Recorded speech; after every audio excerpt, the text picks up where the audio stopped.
Welcome to week 16 of the Toronto on Tilt football podcast. I'm Steve Artabello. I'm here with Anthony Harris and Theo Giordano. You can find our website, torontoontilt.com. You can find us on Twitter at Toronto on Tilt. You can find the video of this podcast on YouTube, Toronto on Tilt. And then, of course, you can find the audio, like I say, every single week on all of the streaming services, Spotify, Apple, Google Podcasts, Breaker, Bleaker, Anchor, all the things. Like, comment, subscribe, tell your friends. We finally had an overall winning week as a podcast again. That was very nice. I'm back on the up and up, 1-1. And yeah, it's feeling pretty good. I guess, I don't know. I guess Theo wanted to start this with the person who did the best. And since I'm 1-0, I'll go off. And then we'll go to Tony on this one. That's just un-American. This was completely your idea. Pick. American. One. Okay. Podcast is American. Should be a 3-pick minimum. Okay, never mind. Go ahead. I guess I did say that. You did make this rule. So I picked Kansas City -2.5. They covered. I mean, they tried to not cover. They almost gave me a heart attack at the end of that game. It started off awesome. They looked like they were just going to blow the Saints out because the Saints weren't very good, and then all of a sudden they stopped scoring. And then the Saints came back, but it was a short line. And what I talked about last week, it was 2.5 points. Drew Brees can't throw the football. His ribs are he's just done. His career is over. And the Saints they couldn't do it in the end. Patrick Mahomes is special. They covered. It was real close. It was real fucking close, but survived. And after, my losing streak, I deserve to catch a break every once in a while. So it was pretty nice. Pretty nice. Tony, how'd you do? Me, I was 2-1. It was a good week. My only loser was the Bucks -6, which some could say was kind of stupid or whatever. But I'll say that because they took a knee at the end. You know what? I'll say it's okay. It's kind of karma from the week before, from the last time I took Tampa, where Dan Bailey basically won the bet for me. So it just evens out, I guess. Arizona -6.5. That one, I mean.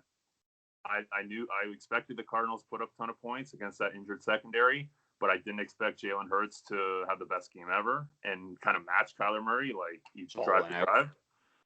But yeah, they barely covered. They won by 7. So that was nice. And then the other one was Bears +3. Let's go, Mitch. He almost cost us the game with that interception at the end. I don't know what he was thinking. And he's a gunslinger. We got to say he likes to make the tough throws, likes to force the ball. And sometimes it looks really good, but most of the time it looks bad. And that play almost ruined everything, but it's okay. David Montgomery, man, this guy has been winning everyone fantasy weeks. He's had 25 points the last 3 weeks. He beat me this week. So, yeah, I know both sides of it. So, yeah, David Montgomery, thank you and no thank you. But, yeah, those are my 2-1 last week. And what was your loss? The Bucks -. That one, Tony. He talked about it. He said the Bucks. I started with a loss. He let off like a gentleman. Open with the bad news. Listen, all right, it's Christmas Eve. I'm, I guess, into the sauce, whereas we record at 12:30 in the afternoon. But yeah, okay, I don't know how. Steve's a chronic alcoholic. Yeah, I'm clearly losing my mind. We try to be professional, but Steve is just, We got to do this at 7 a.m. or Steve's 3 or 4 beers deep already at that time, so it's tough for us. Sorry, boys. Falling apart. As we go to Theo, how'd your week go? 2-2 again. And this is an issue. I'd rather go 2-3 than 2-2. So maybe the next time I have an even number of picks, I'm just gonna throw one on the board because 2-2 is just not good getting juiced out. The first game, Carolina Green Bay over 51. So we talked about this game last week. The thought was Carolina was going to be in the game, putting scoring pressure on Green Bay. They would not get it blown out, so that's what I thought was going to happen. That'll change when Teddy fumbled at the 1-yard line. As soon as that happened, the over was dead in my eyes. Carolina was able to stay close in that game, but Green Bay's offense was just not pulling away, so Carolina was able to, with good defense, stay in that game. Teddy didn't play well. Tough, but that was never really close to hitting, so it wasn't too hard. And that last drive was great, how they kicked that field goal with a few minutes left. And then it went according to plan perfectly. They stopped them 3 and out and got the ball in the 40. but then they had like 3 penalties and ended up on their 10-yard line. Yeah, it looked like they had a chance to tie, because if they tied that, they could have got the overtime. If they got to 24-24, that would have been, but like just the worst sequence of events happened right after that punt. So that was 0-1. The next, the Seahawks -4. So CLV matters for once. Closing line value. Got this off the open. Tweeted it -4. Moved to, I think it closed at -6.5. The Seahawks won by 5, which, pardon? I said I believe so. Yeah. So tough if you got it then, but the Seahawks really just tried to lose that game. Again, the Seattle Seahawks not reliable against anybody with the way that their offense is looking right now, the way Pete Carroll is calling games. It's just not good for them. Even against Haskins, I was talking a lot of shit about Haskins. Didn't look horrible, looked okay.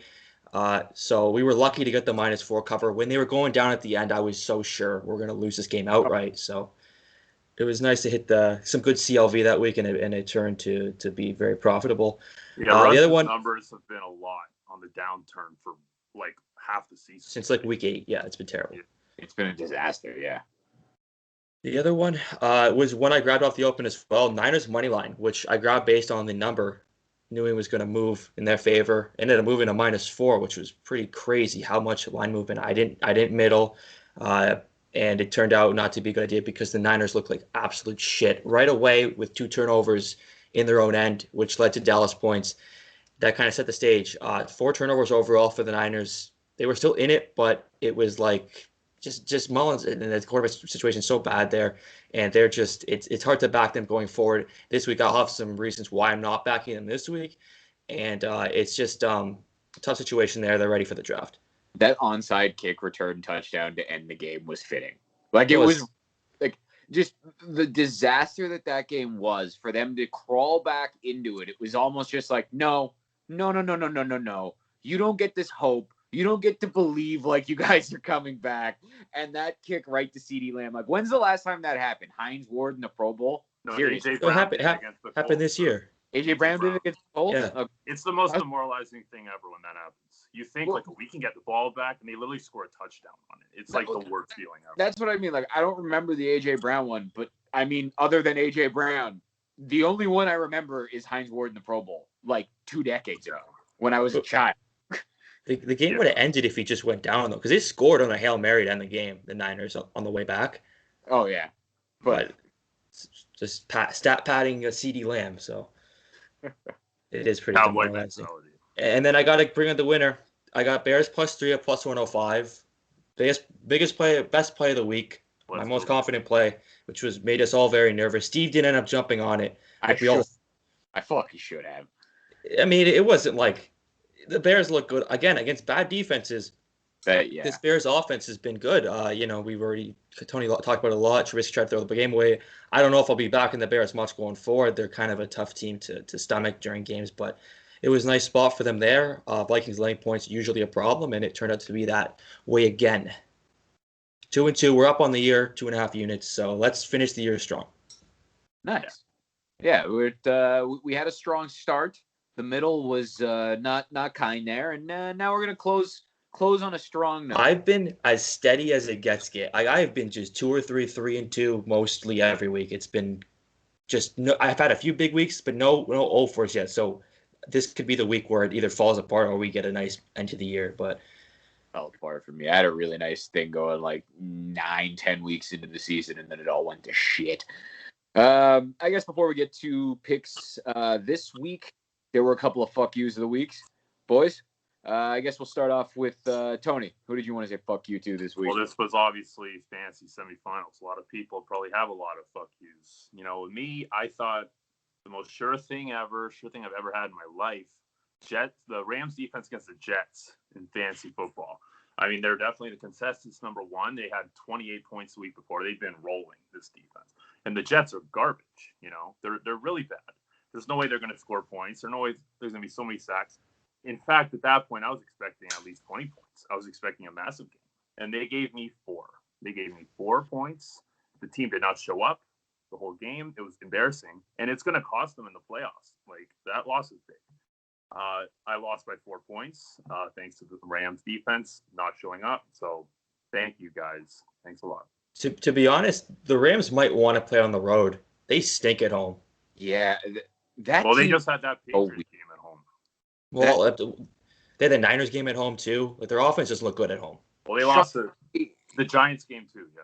Yeah. Sean McVay and the Rams offense either looks like it switches in game. It's not even like it doesn't even last the full game. They either look like the greatest thing ever assembled, or they look like they honestly can't complete a pass and they don't know how to football at times. Like it is insane. It's because it's all Sean McVay. It's like if the scheme's good, the first 15, all that shit. Once it starts really on Goff's shoulders, there's problems, and that you see it very clearly in these games when he's asked to do a little more. And that was a weird spot. That was like the best game that Jets and Ross are going to play, and it's going to fuck them in the long run. But oh my god, if the funny thing is like it's like for the Jets, it's a disaster. You know what I mean? You don't get Trevor Lawrence.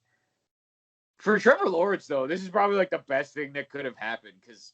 I mean, it's not like he's going to Jacksonville and going to be, not like a great situation. Powerhouse. Like I'd so much rather not be anywhere near Adam Gase. And look at Jacksonville's offense. Like Robinson, that running back is really, really good. DJ Chark is pretty good. They've also look at the wide receivers. Sanault's interesting. Keelan Cole's interesting. They have guys I'm kind of interested in. It's definitely more equipped to win. Like, look at the Jets. The Jets are the Jets. The goddamn Jets. You know what I mean? They're more set up. It's not like it's great. It's just better than the goddamn Jets. This might actually be like it was not good for the Jets because you're missing generational talent at quarterback, but they will be able to trade if they want to trade down now, and because they have the whole roster they got to fix. The Jags are more like closer to winning. The Jets need everything, so if they can trade down, this won't be like it'll suck if Lawrence is a stud, but they could build the rest of that team, build that offensive line. There's a great offensive lineman coming for the third pick, Senel, or I don't know how to say his name, but they can really make that team a lot better all around. Yeah, and Becton, the rookie, has actually been unbelievable. Like, do they need to go get some playmakers for Darnold? Yes. Has he been really good? Yes, he also has been phenomenal. But yeah, you're right. Like, they need everything. They need running backs, tight ends, wide receivers, more offensive linemen, and an entire defense. You know what I mean? Pretty good. I think Mims is a good pick so far. We'll see. Yeah, he's only played, 4 games? Yeah, he's shown some potential. Yeah, he has, but being healthy is kind of a thing. Obviously, you need more than one receiver. So I guess you could draft more.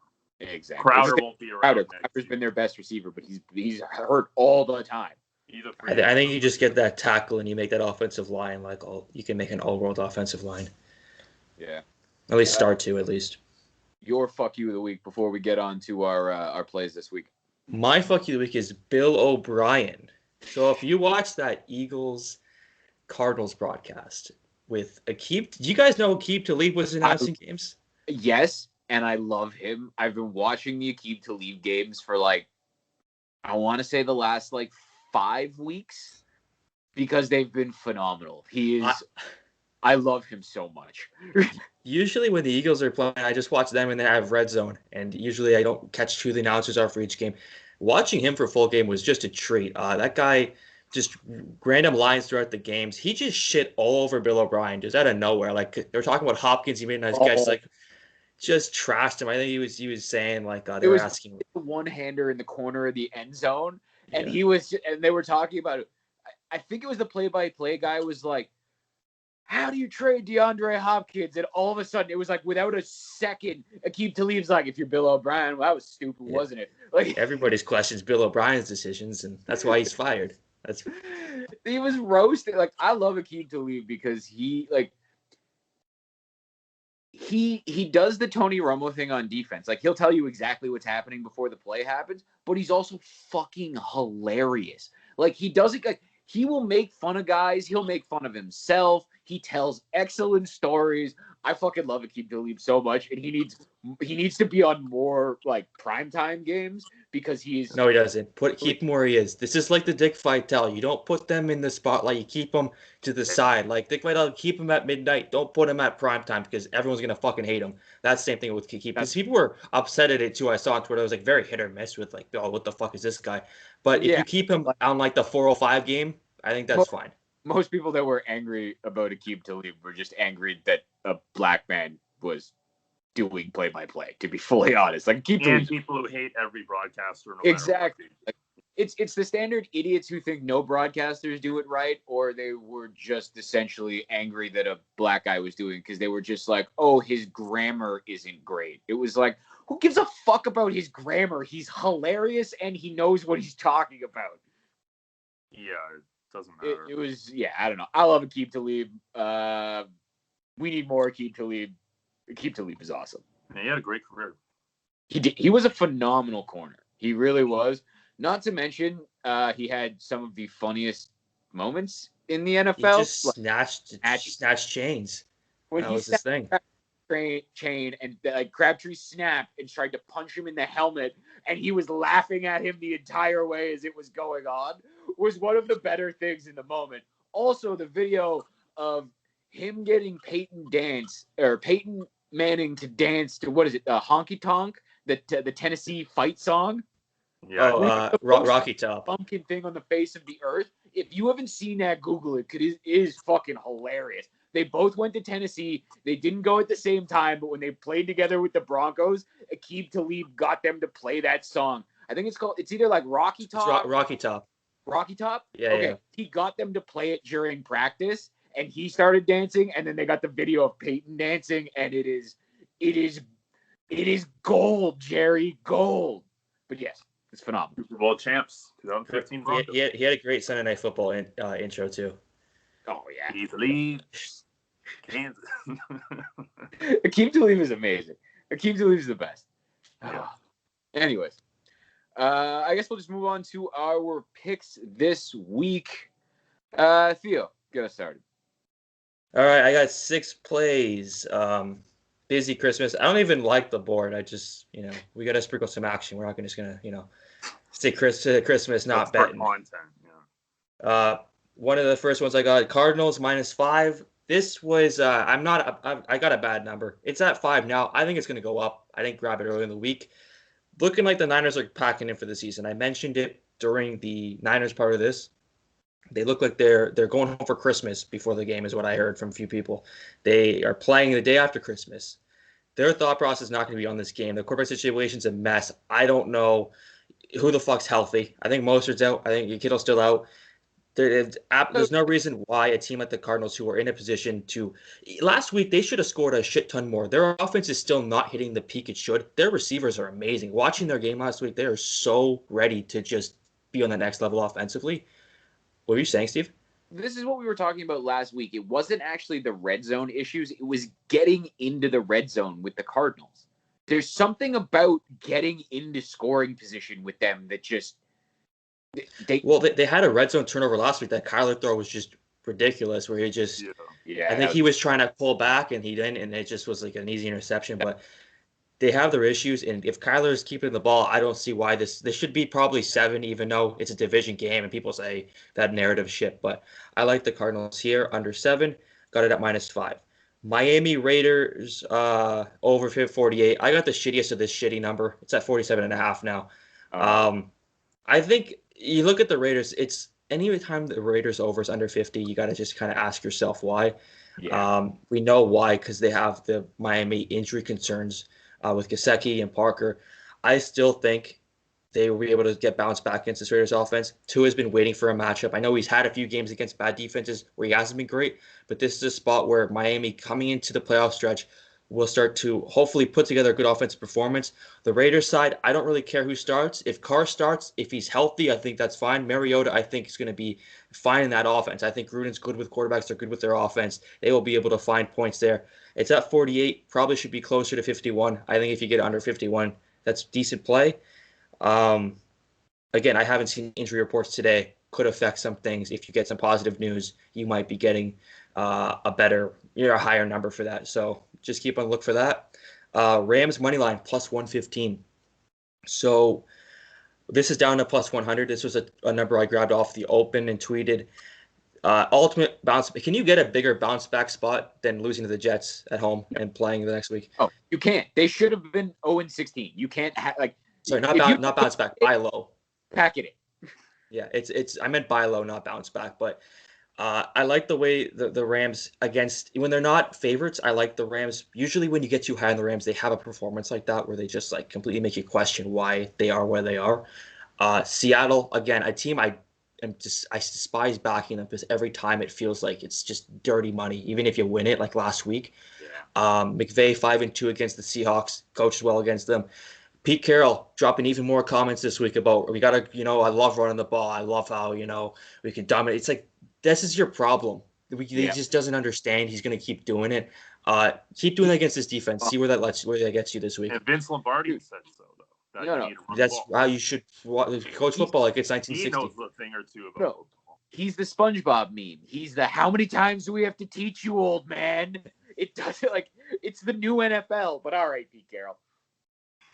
Yeah, and this game it's in Seattle, and I think that that's probably better. I think if they lose a division, they might be in a better spot, especially if they get the 5 to play the NFC East. That might be like the ideal spot for them, considering I don't know what it is. Their offense at home, they're just not good. I think that's a good spot for them. I would grab it now.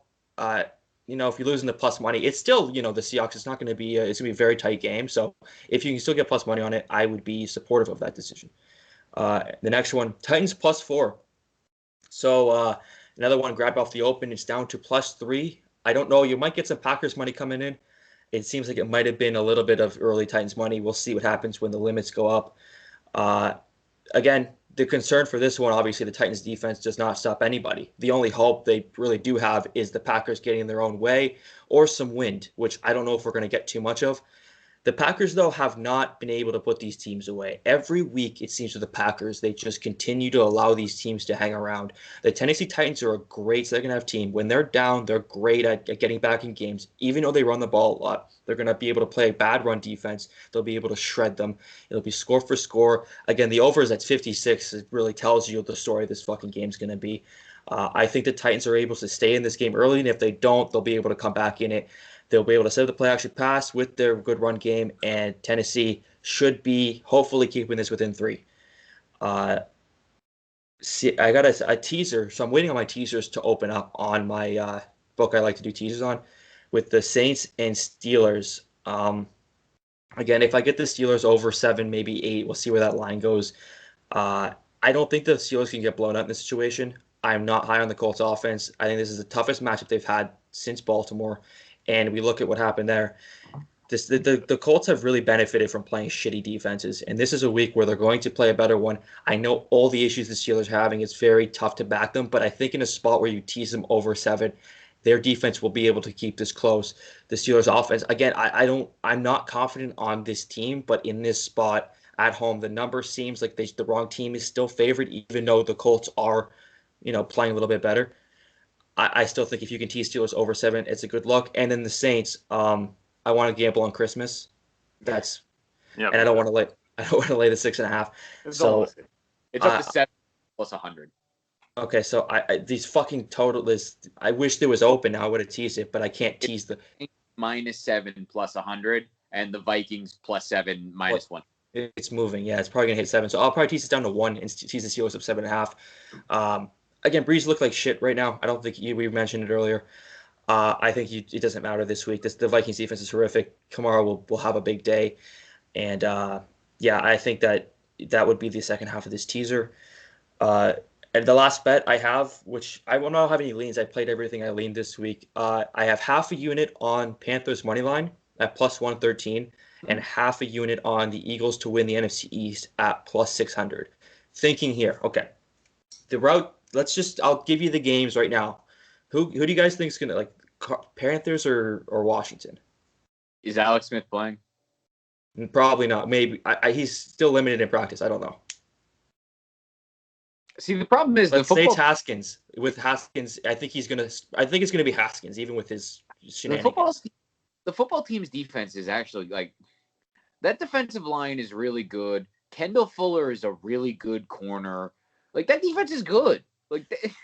They can they're another team I think is just fucking overinflated because of what they've played. I think that the Panthers offense is good enough to compete with them. I think they should. The Panthers should win this game. The Panthers should win this game outright. They're +110. and they should win this game outright because the football team doesn't have a quarterback. It's just. And even if like they're what they're doing now is they got to start Haskins, even though they don't want to because of his shit he's been doing. They're gonna have to start him because Taylor Heineke is the next guy. Like that's not gonna happen. You kind of have to see what the hell he is because Alex Smith isn't the long-term future. It's not even that. It's because he's technically did the COVID thing. He broke protocol, did the strip club shit. Like they're gonna end up going to him just because of they don't. If Smith isn't ready, they have to. No, he has to play, and I see where you're looking at this. It's just I actually genuinely like their defense, but like the Panthers should win this game, and it shouldn't really be all that close because they don't have a quarterback. It's just after what I watched last week. That defensive line chasing down Teddy, that's what scares me. Because Panthers should win this game. They're the better team. But after the way Teddy played and then thinking this defensive line is going to run after him, that's the only thing that would worry me. Yeah, and it's not like it. This is why I'm splitting my stake because basically I was going to ask you guys the route. So what the Eagles need to have happen to win this division. Washington loss. And Eagles win this week. And then if the Giants lose to the Ravens, it'll be the division next week between the Washington and Philly. Who do you think is going to be favored in Philly next week if the Eagles win and look good again and Washington loses? Eagles. Probably over 3. And if that's the case, you get a middle opportunity, or I will probably just let this ride and take the 6-1 odds to win that game. That division is such a fucking tire fire. I'm not angry at that. Like that I get. You know what I mean? Like the Eagles are playing the Cowboys. You have a mobile quarterback. Tony already talked about Actually, we haven't gotten to it yet. We talked about it off air. We're going to get to it literally right after we do our picks. Yeah, I like that bet. I like that bet a lot. I missed the plus 700 last night. I was sitting there wondering, am I going to put a unit on the Eagles to win the division or am I going to put a unit on the Panthers? And I just decided to split it. Darius Slay should be back. He's out of concussion protocol. Hopefully that means he's playing. It's a huge key for the Eagles defense, especially with what the Cowboys have in the secondary. I think most of the matchups benefit the Eagles. Hopefully Zeke plays because holy shit, are they better without him? Tony Pollard is way better than him. So if he plays, great. Yeah, and Zeke's tendency to fumble in big moments this season. Yeah, you actually, as weird as that sounds, you want him playing. Oh, 100%. And so I think if you either Eagles, I don't want to lay the points. I'll just take, I think the Eagles, if you're going to take the Panthers, I would split it with the Eagles or if you like the Eagles to win, split it with the Panthers because, even if the Panthers win, some stuff happens with the Eagles or if the Giants win, you are making more than your money back because the money line for the Panthers is over 1. So that's what I decided to do. Let's see this all happen and then the Giants win and then this whole situation's in flux. Yeah, exactly. If that's it, I'll get to my pick. We'll go to Tony and then we'll let Tony get to the fantasy. So I only got one pick this week. There's the only other thing I'm looking at. I don't ever like betting on the Falcons, but the Falcons right now at plus 10.5 against the Chiefs, who let literally everyone cover, who let a team without a quarterback cover. Like, you know what I mean? Like the thing that's scary, if Deion Jones doesn't play for the Falcons, the Chiefs are going to score 60 points. I'm not even fucking with you. He's probably going to play, but if Deion Jones doesn't play, that is the only way the Falcons don't cover, really. But if he plays, I know Julio's not playing, but the Chiefs' defense is bad, and the Falcons aren't going to win this game. But don't blame. The most Falcons thing ever would be they're going to lead in this game and then lose it like they did last. Like that'll be what happens. They'll get up 17 and lose it again. They are playing up for that coach. They are playing up their defense, especially. Since they fired Dan Quinn, the team the defense has just talent issues. I've said this multiple times, but there isn't a lack of try. And it seemed and they seem to have a plan. Dan Quinn was an abject failure at this. And it could just be what happened in that Super Bowl breaks teams. And that just could be what happened. They couldn't believe him. He was there for that. And this whole thing is falling apart. That's a lean I have, but the play I have, there's a reason I'm wearing the Bills jersey, the champs of the AFC East after years of Patriots dominance. I'm betting the Bills this week. I got them at minus 6.5, at minus 115. I got a little juice on it. It's minus 7 right now, at minus 105. That kind of scares me, but no, why? I think the Patriots are dead. No, does that scare you? No. The only thing that worries me is just like the Bills won the division, and what if they let the Patriots cover? You know what I mean? Like they don't completely destroy them. That's the only thing that worries me a little bit. But and it's mostly because of the bet that I made against the Patriots when I bet for the Chargers. That's really what's lingering in me. It's not like a real thing. It's just that like the Bills should destroy them here. They have every matchup advantage. The Patriots are done. They're not in playoff contention. It's officially over. Like they really realistically should completely just pack it in. You have a team with talent issues, the New England Patriots. They can't keep up with it. They don't have the talent. But remember when I said that about the Chargers, and then I said, but that's a very different team. But exactly. Remember when you asked me, you're like, what would the spread for this be? And I would be like, if Bill Belichick was the head coach of the Chargers, they'd be a touchdown to 10-point favorites. But I like the Bills coaching. I like all of that. So taking them at a touchdown, I think, is pretty safe. Any bigger than that, it scares me, and it doesn't scare me for logical reasons. It scares me for like Bill Belichick is the greatest coach of all time reasons. You know what I mean? Like, and it's in Foxborough, right? Like, it's not real things that scares me. It's the ghost of Patriots teams past. Because with a checked out Patriots team, this Bills team, like, what you saw against that Denver team is this Bills team, like, they have gotten to the point now where they just destroy teams. Like when they finally beat a good team in the struggling Steelers, they're now just eviscerating teams that they should.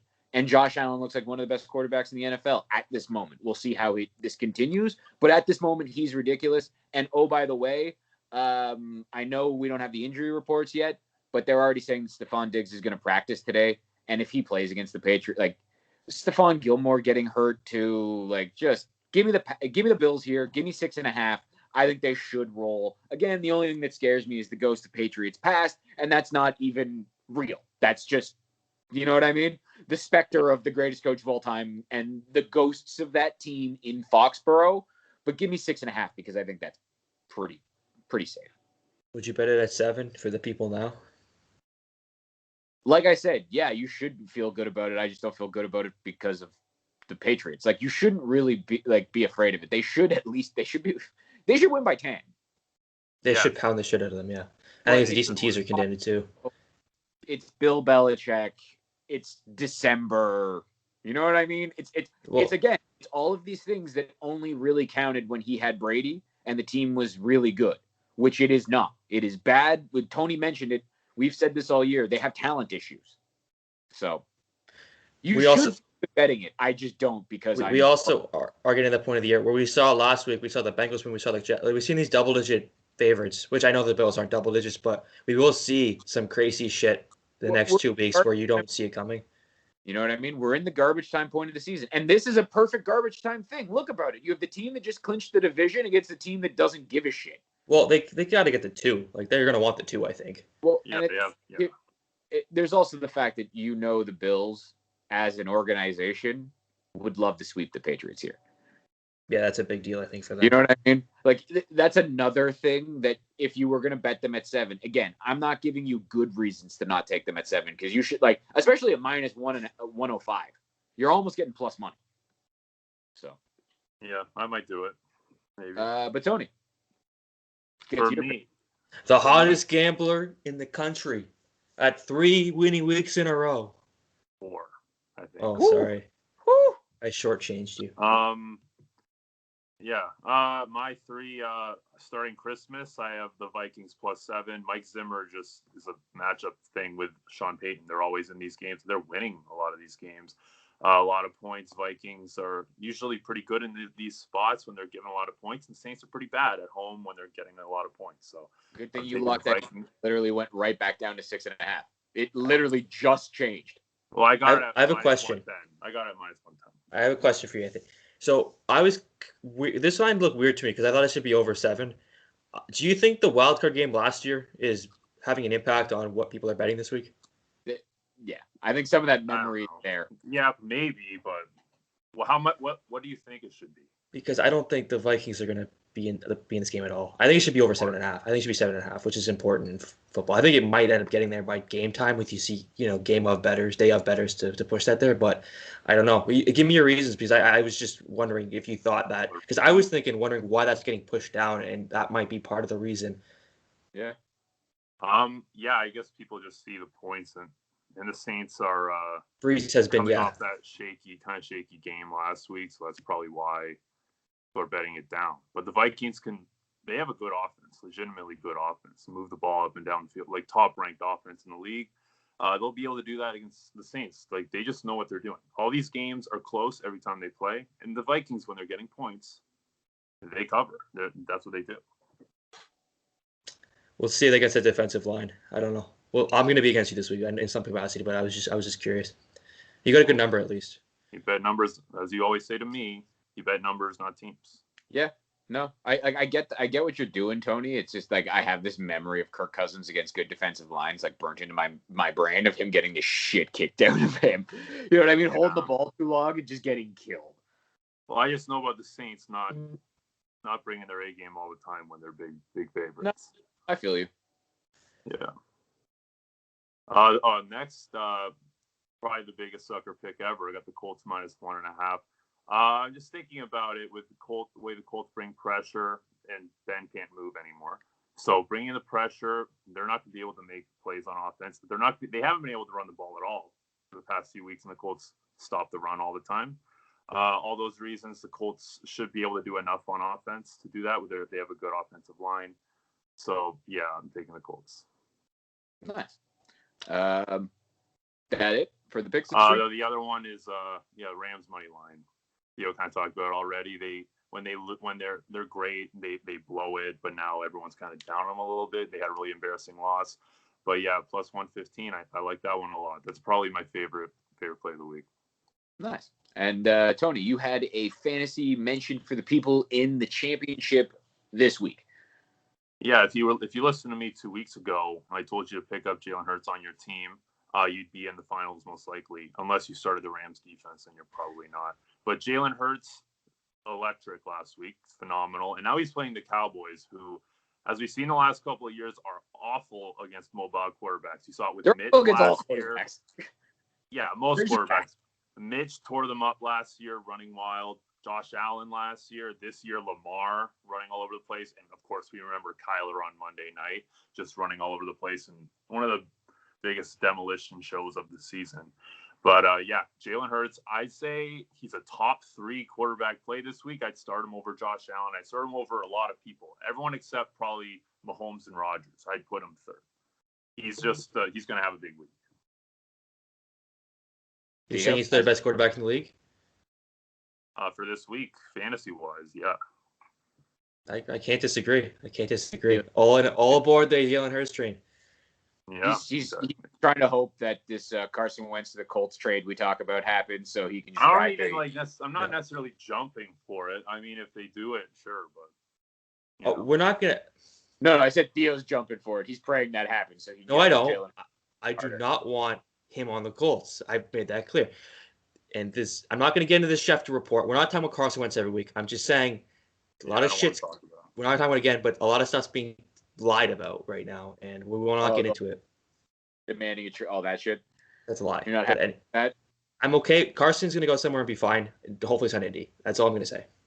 All right. Maybe he'll be here. Who knows? Jalen Hurts looks amazing, though, and I think Jalen Hurts is probably one of the highest. Yeah, good fantasy pick this week. Great. All right.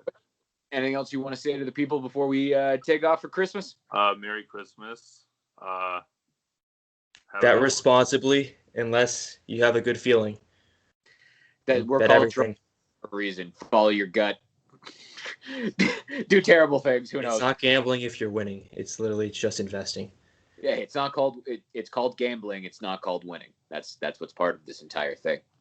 But that's it for this week. This has been the Toronto on Tilt podcast. You can find us at our website, torontoontilt.com. You can find us on Twitter at TorontoOnTilt. You can find the video for this podcast at YouTube. It's going to be Toronto on Tilt. You can find the audio on Spotify, Google, Apple Podcasts, Breaker, Anchor, all of the things. Like, comment, subscribe, tell your friends. Till next week, Merry Christmas. We'll see y'all guys for the new year.